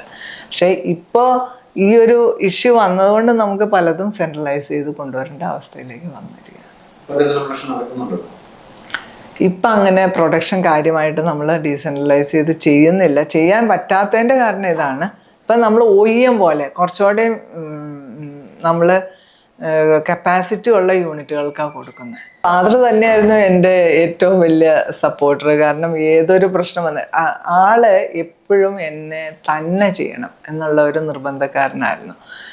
അപ്പോൾ ഇനീഷ്യൽ സ്റ്റേജിൽ എനിക്ക് പലപ്പോഴും ഞാൻ ആലോചിച്ചിട്ടുണ്ട്, ഗവൺമെൻറ് ഓഫീസിലൊക്കെ കയറി നടക്കുമ്പോൾ ഭയങ്കര ബുദ്ധിമുട്ടുകൾ ഫീൽ ചെയ്തിട്ടുണ്ട്. കാരണം ഞാനൊരു ചെറിയ പെൺകുട്ടി, 22 വയസ്സായ ഒരാൾ ഒരു ഗവൺമെൻറ് ഓഫീസിലോ അല്ലെങ്കിൽ ഒരു ബാങ്കിലോ കയറി ചെല്ലുമ്പോൾ അവർ ഒരു വിലയും തരില്ല. പക്ഷെ അവിടെയൊക്കെ ഇടിച്ചു കയറി നിൽക്കണം, എന്നെ അധിക്ഷേപിച്ച അവസ്ഥ വരെ ഉണ്ടായിട്ടുണ്ട്. അപ്പോൾ ആ സമയത്തൊക്കെ ഞാൻ ആലോചിച്ചിട്ടുണ്ട്, ഇപ്പം അപ്പയ്ക്ക് ആരെങ്കിലും ഈ ഓഫീസിൽ നിന്നൊന്ന് വിട്ടായിരുന്നെങ്കിൽ എന്ത് എളുപ്പമായിരുന്നു. പക്ഷേ പപ്പ തന്നെ പോകണം എന്നുള്ള ബസ് കയറി പോവുക ചെയ്യുക, അങ്ങനെ അന്ന് ബസ് കയറി പോകാനുള്ള മാർഗ്ഗമേ ഉള്ളൂ. അപ്പോൾ അതൊക്കെ ചെയ്ത്, പക്ഷെ ഇന്ന് ഞാൻ നോക്കുമ്പോൾ എനിക്ക് അതാണ് എന്നെ ബിൽഡ് ചെയ്തത്. ഇന്നിപ്പോൾ എന്ത് പ്രശ്നം വന്നാൽ പോലും അതിജീവിക്കാനുള്ള ഒരു ധൈര്യം. പിന്നെ അതിനേക്കാളേറെ ഒരു ലേഡി എന്ന നിലയിൽ നമുക്കറിയാം, ലേഡീസിന് ആർക്കും ലാൻഡഡ് അസറ്റ്സോ ഒന്നുമില്ല. ബാങ്കിൽ നിന്ന് ഫിനാൻസ് കിട്ടുക എന്നുള്ളത് ഏറ്റവും ടഫസ്റ്റ് പാർട്ടായിരുന്നു. കാരണം പപ്പയുടെ ലാൻഡഡ് അസറ്റ്സ് ആ കമ്പനിക്ക് വേണ്ടി ഓൾറെഡി പ്ലഡ്ജ് ചെയ്തിട്ടുണ്ട്. പിന്നെ എനിക്ക് തരാൻ എന്ന് പറഞ്ഞാൽ വേറെ പ്രത്യേകിച്ചൊന്നുമില്ല. അപ്പോൾ നമുക്ക് ലോൺ കിട്ടുക എന്ന് പറഞ്ഞാൽ 25,000 രൂപ അല്ലെങ്കിൽ 35,000 രൂപ അല്ലെങ്കിൽ 40,000 രൂപ കൂടുതലൊന്നും എനിക്ക് ലോൺ കിട്ടില്ല. അപ്പോൾ ഇതിൽ നിന്ന് ജനറേറ്റ് ചെയ്ത് തന്നെ വേണമായിരുന്നു എനിക്ക് ബിസിനസ് മുന്നോട്ട് കൊണ്ടുപോകാൻ. അപ്പോൾ അന്ന് ചിലപ്പോൾ ഇതിൽ ഫാസ്റ്റായിട്ട് എനിക്ക് പോകാൻ പറ്റുമായിരുന്നിരുന്നു ഒരു ലോൺ കിട്ടിയിരുന്നെങ്കിൽ. ഇന്നത്തെ പോലെ ബാങ്കുകളൊന്നും ഒട്ടും ലിബറലായിരുന്നില്ല. ആകെ അവർ തരുന്ന എമൗണ്ട് എന്ന് പറഞ്ഞാൽ 25,000 രൂപ കൊളാട്രൽ സെക്യൂരിറ്റി ഇല്ലാതെ. അപ്പോൾ അത് വെച്ചിട്ട് എങ്ങനെ മുന്നോട്ട് പോകാൻ പറ്റും? അപ്പോൾ അങ്ങനത്തെ ഒരു ബുദ്ധിമുട്ടോടെ ഉണ്ടായിരുന്നു. പിന്നെ അപ്പോൾ എൻ്റെ മെയിൻ എയിം ഒരു ലാൻഡഡ് അസറ്റ് മേടിക്കുക എന്നുള്ളതായിരുന്നു. അപ്പോൾ അങ്ങനെ പട്ടിമറ്റത്ത് ഒരു സ്ഥലം മേടിച്ചു. പക്ഷെ അവിടെ ബിൽഡിങ് പണിയാൻ പറ്റിയില്ല. പിന്നെ നമ്മൾ ഈ സ്ഥലം വാങ്ങിച്ച് എനിക്ക് 2006 നമ്മൾ ഇവിടെ ബിൽഡിങ് പണിയുന്നത്. അപ്പോൾ നമ്മളൊരു ബിൽഡിങ്ങൊക്കെ എങ്ങനെയോ ലാൻഡ് മേടിച്ച് കഴിഞ്ഞപ്പോൾ ബിൽഡിങ് പണിയാനുള്ള ലോൺ കിട്ടി. അപ്പം ഞാൻ ഓർത്തു, ഇനി എല്ലാം ഓക്കെ ആയി. ഇത്രയും നാളും എൻ്റെ പ്രശ്നം ഒരു ലാൻഡ് ഉണ്ടായില്ല, ബിൽഡിങ് ഉണ്ടായില്ല, ഇനി ബാങ്കുകാർ ലോൺ തരും, ഞാൻ ഈസി ആയിട്ട് അങ്ങ് പൊക്കോളും എന്ന് വിചാരിച്ച് നമ്മളിവിടെ വന്നു. പക്ഷേ പിറ്റേ മാസം തൊട്ട് ഇവിടെ പ്രശ്നം തുടങ്ങി. കേരളത്തിൽ എല്ലാവരും പറയാറില്ല, ആത്മഹത്യ ചെയ്തു, പ്രശ്നമുണ്ടായി എന്ന് പറയുന്ന പോലെ ഞാൻ ഇവിടെ വന്ന് പെട്ടത്, ഇവിടെ കുറേ ഗുണ്ടായുസും രാഷ്ട്രീയക്കാരുടെ ഒരു ഗുണ്ടായുസും ആളുകളെ ബിൽഡ് ചെയ്ത് നമ്മൾ എന്താ പറയുന്നത്, അവരുടെ ടീമിനെ ബിൽഡ് ചെയ്ത ഒരു സ്ഥലത്തിൻ്റെ ഒത്ത നടുക്കായിരുന്നു. ഇതൊന്നും എനിക്ക് മനസ്സിലായില്ല. നമ്മൾ വിചാരിക്കുന്നു നമ്മളിവിടെ സ്ഥലം മേടിച്ചു, ബിൽഡിങ് പണിതു, അയൽവക്കത്തുള്ള 10 പേർക്ക് ജോലി കൊടുത്താൽ ഇവിടുത്തെ നാട്ടുകാരൊക്കെ നമ്മളെ സപ്പോർട്ട് ചെയ്യുമെന്ന്. പക്ഷേ അവിടം തൊട്ട് എൻ്റെ പ്രശ്നം തുടങ്ങിയിട്ട് അതുവരെ നന്നായിട്ട് വർക്ക് ചെയ്തിരുന്ന എംപ്ലോയീസ് ഒന്നും വർക്ക് ചെയ്യാതെ. അപ്പോൾ എന്താ പ്രശ്നം എന്ന് അന്വേഷിച്ച് കഴിഞ്ഞാൽ ഇവിടെ പ്രശ്നമൊന്നുമില്ല. നേരത്തെ ഒരു 100 ബോക്സ് പാക്ക് ചെയ്ത് അല്ലെങ്കിൽ 150 ബോക്സ് പാക്ക് ചെയ്തിരുന്ന 10 ബോക്സാണ് പാക്ക് ചെയ്യുന്നത്. ചോദിച്ചാൽ എന്താ പ്രശ്നം? അല്ല, ഇത്രയേ പറ്റുന്നുള്ളൂ. ഞാൻ പറഞ്ഞു എന്താ പ്രശ്നം? അപ്പം ഞാനൊരു മാനേജറെ വെച്ചു. മാനേജറെ വെച്ച് കഴിയുമ്പോൾ മാനേജർ അത് കണ്ടുപിടിച്ച് തുടങ്ങി ഇവർ ചീത്ത പറഞ്ഞ് മാനേജറെ വിടും. അപ്പോൾ ഇനി പിന്നെ അവരുടെ ഇങ്ങനത്തെ നടക്കുന്ന മാനേജറാണെങ്കിൽ ഞാൻ പറഞ്ഞു വിടും. ഇതിങ്ങനെ നടന്നു പോയിക്കൊണ്ടിരുന്നു. കണ്ടെയ്നറുകൾ വന്ന ആളുകൾ തടയുക, ജോലിക്കാർ ഇങ്ങോട്ട് വന്നാൽ അവരെ ചീത്ത വിളിക്കുക, അസഭ്യം പറയുക. നേരത്തെ വണ്ടിക്കാരൊക്കെ ഇവിടെ വന്ന് 100 രൂപയ്ക്ക് ഓടുന്ന ഓട്ടത്തിന് 100 രൂപ കൊടുത്താൽ മതിയായിരുന്നു. ഇവിടെ വന്നു കഴിഞ്ഞപ്പോൾ 500 രൂപ ചോദിച്ചു തുടങ്ങി. അപ്പം നമ്മൾ സ്വാഭാവികമായിട്ട് നെഗോഷിയേറ്റ് ചെയ്യും. ഇതെന്താ 100 രൂപയ്ക്ക് ഉള്ള ഓട്ടത്തിന് എന്താ 500 രൂപ ചോദിക്കണമെന്ന് വെച്ചാൽ അവർ തെറി വിളിക്കുക ഇവിടെ ഇരിക്കുന്ന എംപ്ലോയീസിന്. അപ്പം ഞാൻ പറയും അവർ 500 രൂപ കൊടുത്തുകൊണ്ട് നിർത്താൻ പറയും. ആ പരിപാടി ഇനി അവരെ വിളിക്കണ്ടെന്ന് പറഞ്ഞു കഴിയുമ്പോൾ ഇങ്ങനെയുള്ള ഭയങ്കര മോശമായ പെരുമാറ്റങ്ങൾ. ഇങ്ങോട്ട് ലേഡീസ് വന്നിട്ടുണ്ടെങ്കിൽ അവരെ അസഭ്യം പറയുക. ഞാൻ ഊണ് കഴിക്കാൻ പോകുമ്പോൾ ഇവിടെ വന്ന് കള്ളു കുടിച്ച് വിട്ട് വന്ന് തെറി വിളിക്കുക. അപ്പോൾ ഇത് എന്തിനു നടക്കുന്നു, എന്തിനു വേണ്ടിയിട്ടെന്നുള്ള ഒരു ഐഡിയ ഇല്ല. കാരണം ഇവിടുത്തെ രാഷ്ട്രീയക്കാർ അന്നേരം നമ്മുടെ മുന്നിൽ വന്ന് ചിരിച്ച് കാണിക്കുക, എന്തെങ്കിലും പ്രശ്നം ഉണ്ടെങ്കിൽ പറഞ്ഞുതരാം കേട്ടോ എന്ന് പറയും. അപ്പം നമുക്ക് മനസ്സിലാവുന്നുണ്ടായില്ല. അങ്ങനെ ഒരു 8 വർഷം എനിക്ക് എന്താ പ്രശ്നം എന്ന് എനിക്ക് പറഞ്ഞു കൊടുക്കാൻ പറ്റുന്നില്ല. കാരണം നമുക്ക് മനസ്സിലാക്കാൻ പറ്റുന്നില്ല. കാരണം അത് കഴിഞ്ഞ് ഒരു സെറ്റ് ആളുകളെ മാറ്റി, അപ്പോഴും പ്രശ്നം തീരുന്നില്ല. വീണ്ടും 2ാമത്തെ സെറ്റ് ആളുകളെ മാറ്റി, 3ാമത്തെ സെറ്റ് ആളുകളെ മാറ്റി, ഈ ഇഷ്യൂ തീരുന്നില്ല.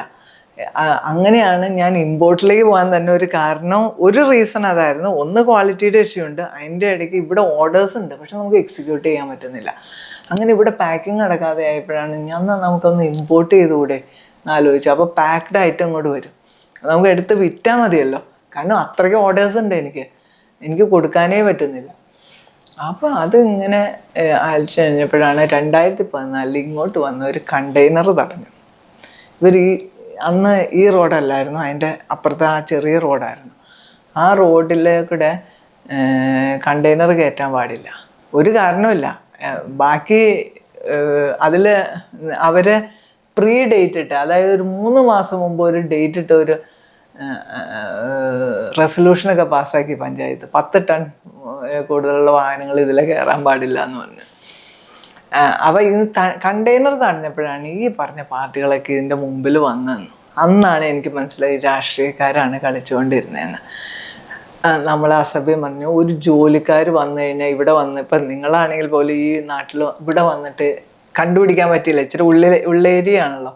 നിങ്ങൾ ചോദിച്ചു കഴിഞ്ഞാൽ നിങ്ങൾ ഈ പ്രദേശം മുഴുവൻ 2-3 കിലോമീറ്റർ ചുറ്റിക്കുക വരും.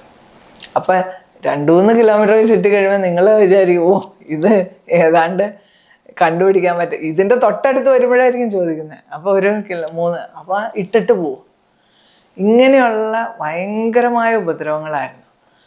അപ്പോഴാണ് എനിക്ക് മനസ്സിലായത് ഇവരാണ് കളിക്കുന്നത്. പിന്നെ ഞാൻ അവരുടെ ആളുകളിലൊക്കെ ഉണ്ടായിരുന്ന ആളുകളെയൊക്കെ മാറ്റി പിന്നെ റീസ്ട്രക്ചർ ചെയ്ത് പിന്നെ വന്നതിന് ശേഷമാണ് സമാധാനത്തിൽ. അപ്പോഴത്തേക്കാണ് 2020 വന്നത്. 2020 വന്നപ്പോൾ നമ്മൾ കുറച്ചുകൂടെ സ്മൂത്തായിട്ട് പോയി തുടങ്ങി. അങ്ങനെ ഒരു 8 വർഷത്തോളം എനിക്ക് ഉറങ്ങാൻ പോലും പറ്റിയില്ല. കാരണം എന്താണ് പ്രശ്നമെന്ന് നമുക്ക് മനസ്സിലാക്കാൻ പറ്റുന്നുണ്ടായില്ല. കാരണം നമുക്ക് ഓർഡേഴ്സ് ഉണ്ട്. അപ്പോൾ നമ്മൾ വിചാരിച്ച പോലെ നമുക്ക് ഗ്രോത്ത് കൊണ്ടുവരാൻ പറ്റില്ല. ഗ്രോത്ത് ഉണ്ട്, പക്ഷെ നമുക്ക് 10% ഗ്രോത്തൊക്കെ ആയിരിക്കും പോയിക്കൊണ്ടിരുന്നത്. നമുക്ക് ആ സമയത്ത് നല്ലോണം ടേക്ക് ഓഫ് ചെയ്യാമായിരുന്നു. കാരണം നമുക്ക് പ്രോഡക്ട്സ് ഉണ്ട്, നമുക്ക് ബ്രാൻഡ് വാല്യൂ ഉണ്ട്, ബ്രാൻഡുണ്ട്, മാർക്കറ്റിങ്ങിൽ ആളുണ്ട്. എല്ലാം ചെയ്താലും നമുക്ക് ചെയ്യാൻ പറ്റാത്തൊരു സാഹചര്യം. അപ്പോൾ കേരളത്തിൽ ഇപ്പോഴും അങ്ങനത്തെ സാഹചര്യങ്ങളുണ്ട് എന്നുള്ളത് ഒരു യാഥാർത്ഥ്യം തന്നെയാണ്. കൂലി പ്രശ്നമൊന്നും അല്ല, അവർക്ക് എന്താ അസൂയാന്ന് പറയില്ലേ. ഇല്ല, കോൺഗ്രസ് ആയിരുന്നു ഇവിടെ. അത് എന്താ വെച്ചാൽ ഈ ഒരു പർട്ടിക്കുലർ ഏരിയയിലുള്ളൂ.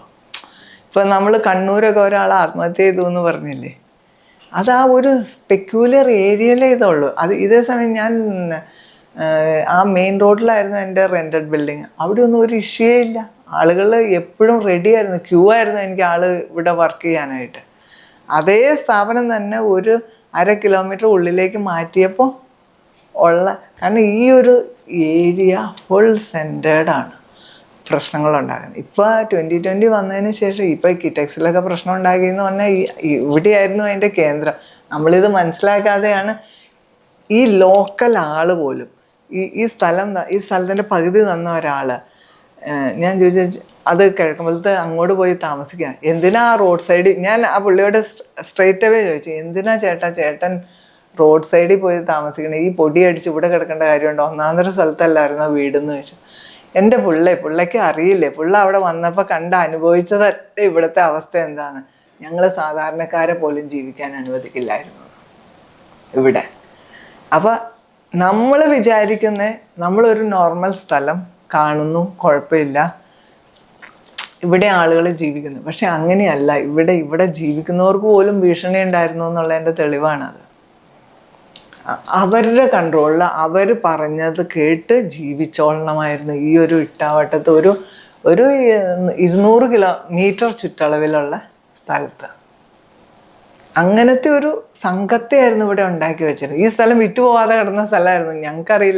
എനിക്കറിയില്ലായിരുന്നു. ഞാൻ റോഡ് സൈഡിലൊക്കെ സ്ഥലം അന്വേഷിച്ചപ്പോൾ നമുക്ക് 10-15 സെൻറ്റേ കിട്ടുന്നുള്ളൂ. അപ്പം ഞാൻ ഓർത്തു ഒരു 10-40 സെൻറ്റ് കിട്ടുന്ന ഒരു സ്ഥലം കിട്ടിയാൽ നമുക്ക് ഫ്യൂച്ചർ എക്സ്പാൻഷനൊക്കെ നല്ലതായിരിക്കുമല്ലോ. അങ്ങനെ ആലോചിച്ചാണ് ഇവിടെ 1 ഏക്കർ സ്ഥലം കിട്ടി, സുഖമായിട്ട് മേടിച്ചു. ഞങ്ങൾ 3 കമ്പനികൾ കൂടിയാണ് മേടിച്ചത്. അപ്പോൾ 40 സെൻറ്റ് ഞാനെടുത്തു, മറ്റു 2 കമ്പനികൾ 30 സെൻറ്റ് വീതം എടുത്തു. അപ്പോൾ നമുക്ക് ഒതുങ്ങിയ ഒരു സ്ഥലം, വലിയ ശല്യമില്ലാത്ത സ്ഥലം, അങ്ങനെയൊക്കെ ആലോചിച്ചാണ് നമ്മൾ വരുന്നത്. പക്ഷേ ഇങ്ങനത്തെ പ്ലേസസ് നമ്മുടെ കേരളത്തിൽ ഇന്നും ഉണ്ട്. പാർട്ടി ഗ്രാമങ്ങളായിരിക്കാം, അല്ലെങ്കിൽ അവരുടെ ചിങ്കിടികളെ ഇത് ചെയ്യുന്നത് നമുക്ക് പറയാൻ കൊള്ളില്ല. പക്ഷെ ഇതുപോലൊരു ഒരു പ്രസ്ഥാനം മുന്നോട്ട് കൊണ്ടുപോകാനായിട്ട് ഒരു ആത്മവിശ്വാസം അതെ, പപ്പ ഞാൻ പറഞ്ഞില്ലേ, ഞാൻ ഇങ്ങനത്തെ പ്രശ്നങ്ങളുമായിട്ട് ചെല്ലുമ്പോൾ പപ്പ പറയും തലയ്ക്ക് മീതെ വെള്ളം വന്നാൽ അതിന് മേലെ തോണി വെക്കാൻ പഠിക്കണം എന്ന് പറയും. അത് മാത്രമേ ഉപദേശം തരുള്ളൂ, വേറെ ഒന്നും പറയില്ല. ഇതെങ്ങനെ ഹാൻഡിൽ ചെയ്യണമെന്നോ ഒന്നല്ല ആള് പറയുന്നത്. നമുക്ക് എന്ത് പ്രശ്നം വന്നാലും അതിനെ അതിജീവിക്കണം. അപ്പോൾ പിന്നെ നമ്മൾ തന്നെ ആലോചിക്കും എന്ത് ചെയ്യണം, എങ്ങനെ ചെയ്യണം എന്ന് ആലോചിച്ച് സ്വയം തെറ്റുകൾ പറ്റണ്ടാവും. പക്ഷെ തെറ്റിൽ നിന്നാണല്ലോ നമ്മൾ ലേൺ ചെയ്യുന്നത്. അപ്പം അങ്ങനെ സ്വയം ചെയ്താണ് ഇപ്പം ഇനി എന്ത് പ്രശ്നം വന്നാലും എനിക്ക് ഒരു പേടിയില്ല. ഏത് രാഷ്ട്രീയക്കാർ വന്നാലും പേടിയില്ല. നമുക്ക് ഇനി അതിജീവിക്കാന്നുള്ള ഒരു കോൺഫിഡൻസായി നമ്മൾ സ്വയം ചെയ്തത് കൊണ്ടല്ലേ ആ ഒരു കോൺഫിഡൻസ് വന്നത്. ആ സമയത്തൊക്കെ എനിക്ക് ഇട്ടിട്ട് പോകണമെന്ന് തോന്നിയിട്ടുണ്ട്. പക്ഷെ ഇട്ടിട്ട് പോകാൻ നിർവാഹമില്ല. കാരണം എൻ്റെ ഏജിൻ്റെ ഒരു നല്ല ഭാഗവും ഞാൻ ഇതിനു വേണ്ടി സ്പെൻഡ് ചെയ്തിട്ട് പിന്നീട് ഒരു നല്ല ജോലി കിട്ടുക എന്ന് പറഞ്ഞാൽ നമ്മൾ ഒന്നേന്ന് സ്റ്റാർട്ട് ചെയ്ത ഒരു ജോലി നേടിയെടുക്കുക എന്ന് പറഞ്ഞാൽ പ്രാക്ടിക്കൽ അല്ലായിരുന്നു. അപ്പോൾ ജീവിക്കാൻ വേണ്ടിയിട്ട് നമ്മൾ ഇത് മുന്നോട്ട് കൊണ്ടുപോയേ പറ്റുള്ളൂ. പഠന സമയത്ത് അല്ലെങ്കിൽ പഠനത്തിന് ശേഷം ഇങ്ങനൊരു ബിസിനസ് ലക്ഷ്യത്തിലുണ്ടായിരുന്നോ? ഇല്ലില്ല, പഠിക്കണ സമയത്ത് പോലും ഞാൻ ആലോചിച്ചിട്ടില്ല. ഞാൻ എന്ന് വെച്ചാൽ ഫാദർ ബിസിനസ്സായിരുന്നു. അവിടുത്തെ പ്രോസസ്സ് പപ്പേനെ അറിയുന്ന ആളുകളായതുകൊണ്ട് അവരെപ്പോഴും പറയും, ഞാനൊരു ഇൻ്റർവ്യൂവിന് ചെല്ലുമ്പോൾ ആ പ്രോസസ്സ് പറയും, എന്തിനാ വേറൊരാളുടെ ചാൻസ് വേസ്റ്റ് ചെയ്യുന്നത്, why don't you go and start something of your own എന്ന് പറയും. പക്ഷേ നമുക്ക് അങ്ങനെ ഒരു ചിന്താഗതിയൊന്നും ആയില്ല. ഞാൻ ഓർത്തു കുറച്ച് നാൾ വർക്ക് ചെയ്ത് ഒരു എക്സ്പോഷർ കിട്ടിയിട്ട് നമ്മൾ എന്തെങ്കിലും ബിസിനസ്സിലേക്ക് ആലോചിക്കാം എന്നാണ് ഞാൻ വിചാരിച്ചിരുന്നത്. അല്ലാതെ സ്ട്രെയിറ്റ് അവേ 22ാമത്തെ വയസ്സിൽ ബിസിനസ് തുടങ്ങുമെന്നൊന്നും ആലോചിച്ചിട്ടേ ഇല്ല. അതൊരു നീഡ് അന്നേരം ആ സമയത്ത് ഈ ഒരു ആവശ്യം അവിടെ ഉണ്ടായിരുന്നു. ഇവരെ നിർബന്ധിച്ചപ്പോൾ ഞാൻ അങ്ങ് എടുത്ത് ചാടി. അതെ നല്ല പപ്പയെ ഏൽപ്പിച്ചതായിരുന്നു. പപ്പയുടെ ആഗ്രഹം മക്കളെല്ലാം ബിസിനസ് ചെയ്യണമെന്നായിരുന്നു. അത് 5 മക്കളും ഇപ്പം ബിസിനസ്സിൽ, ആരും ജോലിക്ക് പോയിട്ടില്ല. അപ്പോൾ ആ ഒരാഗ്രഹം പപ്പയായിരുന്നു അതിൻ്റെ മെയിനായിട്ടുള്ള ആള്. പപ്പ ഞാൻ ഇപ്പോഴും ഓർക്കുന്നു, പപ്പയുടെ സിസ്റ്റർ മമ്മിയൊക്കെ ആ സമയത്ത് വണ്ടി ഓടിക്കാൻ പഠിപ്പിക്കുമായിരുന്നു. സ്ത്രീകൾ എന്ന് ഇൻഡിപെൻഡൻ്റ് ആവണം എന്നുള്ള ഒരു ആഗ്രഹക്കാരനായിരുന്നു. കാരണം അന്ന് ഞാനൊക്കെ 5ാം ക്ലാസ്സിലൊക്കെ പഠിക്കുന്ന കാലത്ത് മമ്മിയെ ലൂണ ഓടിക്കാൻ പഠിപ്പിച്ചു. ഞങ്ങൾക്ക് കുറച്ച് പ്രോപ്പർട്ടി കരിമോളിലുണ്ട്. പ്രോപ്പർട്ടി പപ്പയുടെ ബേസിസ് സ്ഥലം അവിടെയാണ്. അപ്പം അവിടെ മമ്മി റബ്ബർ തോട്ടത്തിൽ ഈ ലൂണ ഓടിച്ച് കിഴക്കമ്പലത്തുനിന്ന് കരിമോളിലേക്ക് പോകുമ്പോൾ എനിക്ക് തോന്നുന്നത് ഇവിടം തൊട്ട് അവിടെ വരെ ആളുകൾ പോവുമായിരുന്നു. അത് കേട്ടാണ് ഞങ്ങൾ ബാക്കിലിരുന്നത്. അതേപോലെ ഞാൻ ഡ്രൈവിങ് പഠിച്ചപ്പോഴും അന്ന് 15ാമത്തെ വയസ്സിൽ ഞാൻ പപ്പയുടെ കൂടെ കയറിയിരുന്ന് ഡ്രൈവിങ് പഠിക്കുമായിരുന്നു. അപ്പോഴും ഈ ലോറിക്കാരും ബസ്സുകാരും ഒക്കെ, അന്ന് ലേഡീസ് ആരും കാറൊന്നും ഓടിക്കില്ലല്ലോ, ഇവർ കൊണ്ടുപോയി വളവിൽ, അന്നൊക്കെ വളവ് ഇച്ചിരി വലിയ വളവായിരിക്കും, നമ്മളിങ്ങനെ എടുത്തു വരുമ്പോൾ ഇവർ കറക്റ്റ് ചേർത്തങ്ങ് നിർത്തും. അപ്പുറത്ത് സ്ഥലം ഉണ്ടെങ്കിൽ പോലും ഇവരങ്ങ് ചേർത്ത് നിർത്തും. എന്നിട്ട് അവിടെ നിർത്തിയിടും. പിന്നെ എൻ്റെ പണിയാണ് ആ വണ്ടി. അന്ന് അംബാസഡർ ഓടിക്കണമെങ്കിൽ എന്താവസ്ഥയാണെന്നൊന്ന് ആലോചിച്ച് നോക്കി. നമ്മൾ എഴുന്നേറ്റ് നിന്ന് തിരിക്കണം. എന്നെ ശരിക്കും ഡ്രൈവിങ് പഠിപ്പിച്ചത് ഇവിടുത്തെ ലോറിക്കാരും ബസ്സുകാരും എന്നേ ഞാൻ പറയുള്ളൂ.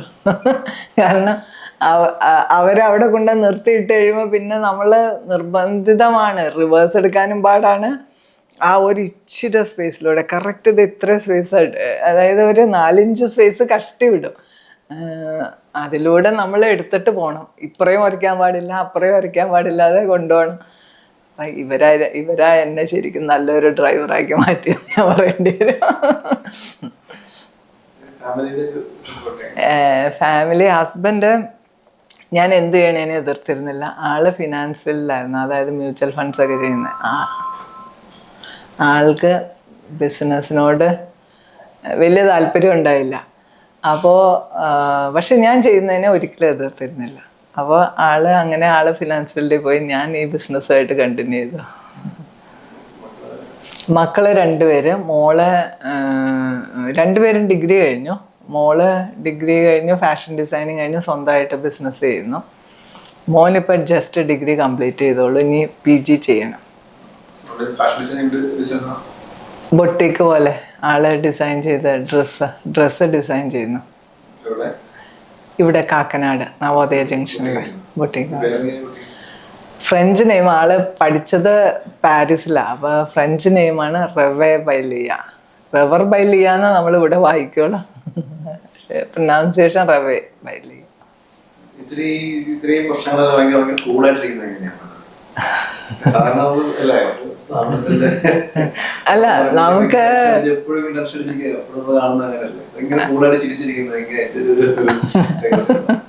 അല്ല നമ്മൾ സിറ്റുവേഷൻസ് ഫേസ് ചെയ്ത് വരുമ്പോൾ നമുക്ക് ആ ഒരു കോൺഫിഡൻസ് വന്നു കഴിഞ്ഞാൽ നമുക്ക് ഹാൻഡിൽ ചെയ്യാം എന്നുള്ള കോൺഫിഡൻസ് വന്നു കഴിഞ്ഞാൽ പിന്നെ നമ്മൾ എന്തിനാ പേടിക്കുന്നത്? പിന്നെ നമുക്കൊരു നല്ല ടീമുണ്ട്. നമ്മുടെ കാര്യങ്ങൾ സ്മൂത്തായിട്ട് നമ്മുടെ പ്ലാനിങ് ആണ്. അതായത് നമ്മുടെ കാര്യങ്ങൾ കൃത്യമായിട്ട് പ്ലാൻ ചെയ്ത് കഴിഞ്ഞാൽ പിന്നെ നമുക്കത് കാര്യമായിട്ട് ടെൻഷൻ അടിക്കേണ്ട കാര്യമില്ല. പിന്നെ ചില ഇഷ്യൂസൊക്കെ വരുമ്പോൾ നമുക്ക് സ്വാഭാവികമായിട്ടും പിന്നെ ഞാൻ കുറച്ചുകൂടെ ഡീപ്പായിട്ട് പഠിക്കുന്ന ആളാണ്. ഒരു ഇഷ്യൂ വന്നാൽ അതിലേക്ക് ഇപ്പോൾ ഈവൺ ഒരു സെയിൽസ് ടാക്സ് ഇഷ്യൂ വന്നു, അല്ലെങ്കിൽ ഒരു ഇൻകം ടാക്സിൻ്റെ ഇഷ്യൂ വന്നു, അതിൽ ഡീപ്പായിട്ട് പഠിക്കുന്ന ആളാണ്. പിന്നെ നമ്മൾ സ്ട്രെയിറ്റ് ഫോർവേഡായിട്ട് ബിസിനസ് ചെയ്യുന്നു. പിന്നെ അതിലെന്താ പേടിക്കാനുള്ള? നമുക്ക് മാർക്കറ്റിൻ്റെ ഒരു ടീം ബിൽഡ് ചെയ്ത് കഴിഞ്ഞാൽ പിന്നെ അതൊരു ഇഷ്യൂ ആയിട്ട് എനിക്ക് തോന്നണില്ല.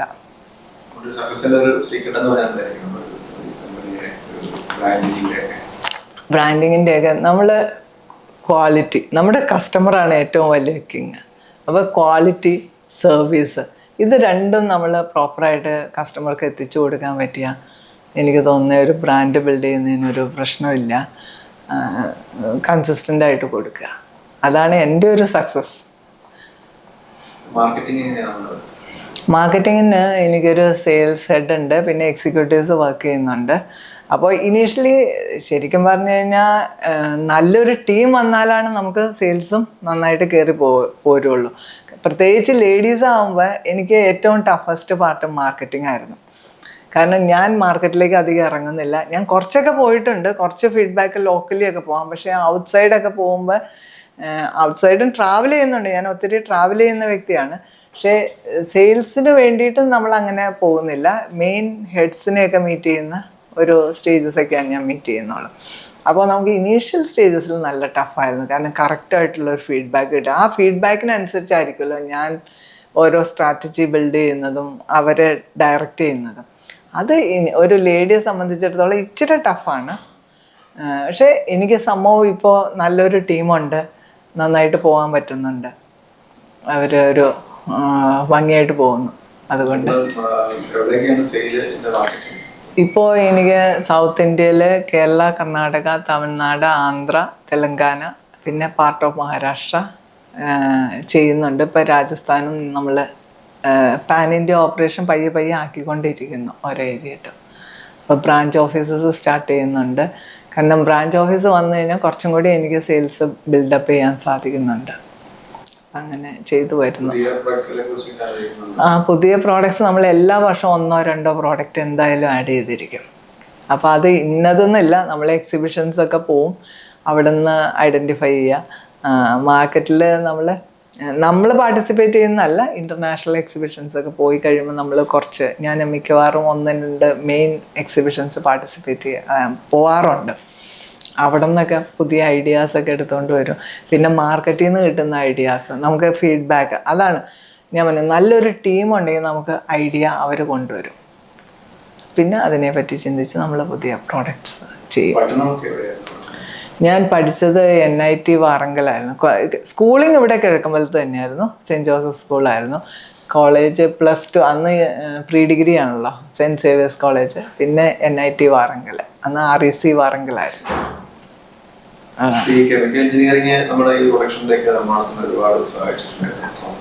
ഒരു കുറച്ചൊക്കെ, കാരണം ഇത് റബ്ബർ ടെക്നോളജി ആണല്ലോ. അപ്പോൾ കുറച്ച് ആ പ്രോഡക്റ്റ് ഡെവലപ്മെൻറ്റ് സ്റ്റേജിലൊക്കെ എനിക്കത് ഇത് ചെയ്യാൻ പറ്റി. പിന്നെ ഒരു കെമിക്കൽ എഞ്ചിനീയറിംഗ് എന്നുള്ളതിനേക്കാൾ ടെക്നിക്കൽ നോളജ്, അതായത് ആ എഞ്ചിനീയറിംഗ് ബാക്ക്ഗ്രൗണ്ട് നമുക്ക് ബെഡ് ഉണ്ടാക്കിയപ്പോഴും വീൽ ചെയർ ഉണ്ടാക്കുമ്പോഴും നമ്മുടെ ആ ഒരു എഞ്ചിനീയറിംഗ് സ്കില്ല് കുറേയൊക്കെ ഉപയോഗിക്കാനായിട്ട് പറ്റുന്നുണ്ടായിരുന്നു. കൺസെപ്റ്റ് അല്ല, എന്നെ കൂടുതലും ടെക്നിക്കലി സപ്പോർട്ട് ചെയ്ത ഫാദറാണ് കുറച്ചുകൂടി ഒരു ടെക്നോക്രാറ്റ്. നമുക്ക് ഐഡിയാസ് കൊണ്ട് പറഞ്ഞു കൊടുക്കാൻ പറ്റും.